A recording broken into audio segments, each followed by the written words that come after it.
So, Matt, let's start with one of the more surprising runs from last season with the Sacramento Kings in what was just a fun season to watch. I admit I got to see them personally when they came to play the Hawks. So, yeah, very fun team to watch. But what are your expectations around the Kings heading into this season? Well, what's funny is my expectations are actually significantly lower than the expectations of the team itself. And I realized that on media day, but my expectations were just, hey, reaffirm or reestablish yourself as the team the standard that you set last year, which is a perennial playoff team. Get back to the playoffs, give or take the circumstances. Would love to see the Kings actually get out of the first round and show that kind of improvement, but technically they could be the same seed by winning more games. They could be a worse seed by winning more games. It just depends on how the Western Conference shakes out.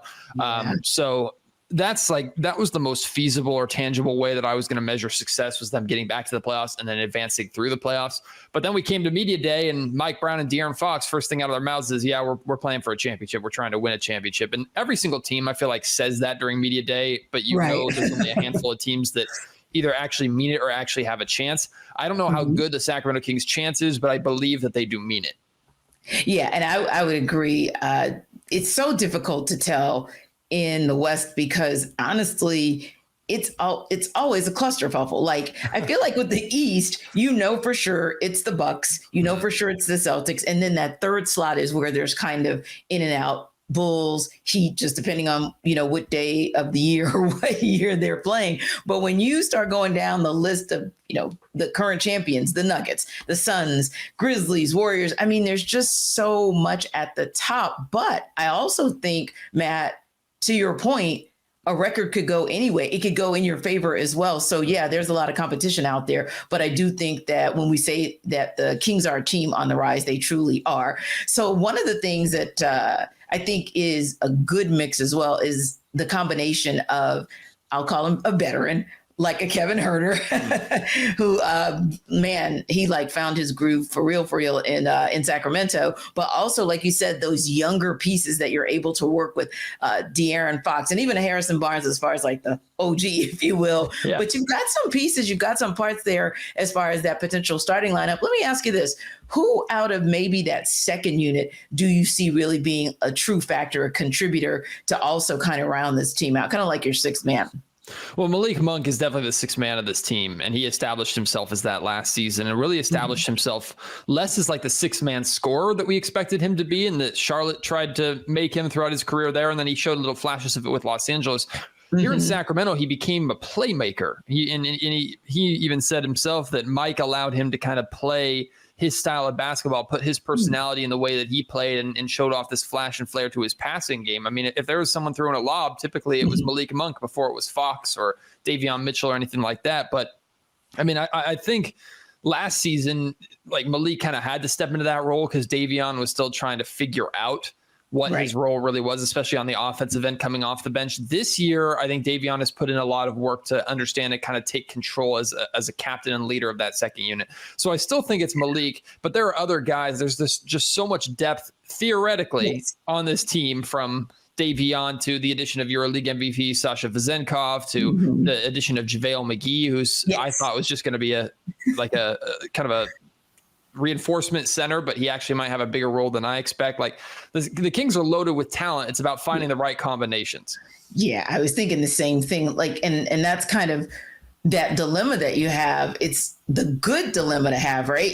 But on the same token, the embarrassment of riches sometimes will make Mike Brown's job challenging, right? But the good thing is, being with the Warriors for years, he had the opportunity to kind of see how to move those pieces around, and even subbing in, as an interim coach, had the opportunity to see like so many powerful pieces. How am I going to be able to mix those and make sure that we're still winning and everybody's happy? So, yeah. Now, the other thing I wanted to know is this. To me, obviously, it's De'Aaron Fox, and I think that Domantas Sabonis is a good look as well. But I'm curious to see, and even a Kevin Huerter, like, I'm still a big fan of what Kevin Huerter can do. And I was so excited for what I saw out of him with the Kings last year. But if you had to look across the roster, Matt, whether it's your starters, whether it's your superstar, or whether it's your role player, who is that X factor that, like Mike Brown said, like De'Aaron Fox said, we're gunning for the finals? Well, who's the X factor that helps them to get there? The biggest X factor? Before I give that specific answer, I'll say that what's exciting about this team is, in theory, everybody can make a jump, including De'Aaron Fox, including Domantas Sabonis. Like, there's room for everybody to improve, which is exciting, and that's what the Kings are essentially betting on, is more internal improvement. That's why they didn't go out and make some big free agency or trades or anything swings this offseason. But the answer is Keegan Murray. Like, they're putting a lot on the shoulders of Keegan Murray, and it might be too much for right now, so they might still be a year away. But Keegan is being charged with becoming kind of that third go-to scorer, or at times a shot creator and a shot maker when because the reality is, like, De'Aaron has so much attention on him. Now, De'Aaron, regardless of who's guarding him, can get to anywhere he wants on the floor. But if you can have De'Aaron on the other side of the floor as a constant threat to where defenses have to keep an eye on him, and Keegan Murray is given the space to operate, and he can attack the basket or hit a step back three or shoot a little more off the dribble than he did. He was like a catch and shoot maniac last season. I think his, like, if Keegan Murray can get to the point that the Sacramento Kings want him to get to, which they believe he can be an all-star. Again, I don't know if that's happening this season, but if he got to that point, the Kings we're talking NBA Finals for the Kings, in my opinion. Yeah.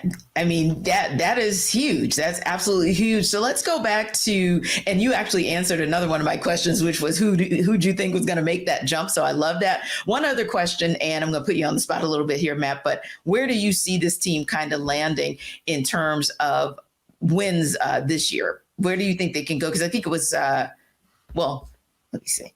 I think we're talking about a spread of somewhere around like 42, 44. But where do you think they land? Yeah, I've seen the majority of people seem to think the Sacramento Kings are going to drop off. And I think it's foolish because it's more based off of what other teams have done, or this unbelievable, or I should say, like, very short-sighted take or belief that the Sacramento Kings were just injury healthy last season and super lucky with injuries, which was absurd, seeing as Domantas Sabonis played through an injury since December. Right. De'Aaron Fox was injured in the playoffs, as well as during the regular season. Keegan Murray was injured. Like, the Kings were hurt last year. They just played through it, and they didn't need to sit out like most of the other stars in the league. So they fought their way through it. But my expectation, or at least the number that I have in my head, is the number that both Mike and Monty McNair, Kings general manager, established for themselves in the end of season press conference last year, which is that 50 win mark. They believe, like, to be a true championship contender in the NBA, you have to be a 50 plus win team. Indeed. So that's kind of the bar that I think the Sacramento Kings have set for themselves. They might not reach it. They might be close. I expect firmly the Sacramento Kings to remain in that pack of established playoff teams in the Western Conference. That's where my expectations truly lay. And if the Kings can get that 50 win number, then they're in good shape. In good shape indeed. And check that. Let me give the Kings their flowers, because FanDuel said 48.